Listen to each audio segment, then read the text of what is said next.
आपने इस हवाले से अपडेट किया। रहनुमा तहरीक इंसाफ फवाद चौधरी का ट्वीट, कहते हैं अली बिलाल शहीद के वालिद को कल जनाजे के बाद अगवा कर लिया गया।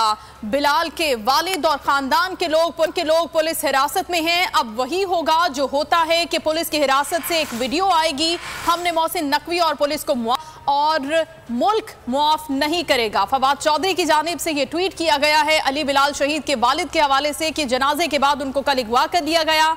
बिलाल के वालिद और खानदान के लोग पुलिस की हिरासत में हैं और उनका यह कहना था कि अब वही होगा जो होता है कि पुलिस की हिरासत से एक वीडियो आएगी जिसमें कहा जाएगा कि हमने मोहसिन नकवी और पुलिस को मुआफ किया लेकिन मुल्क मुआफ नहीं करेगा।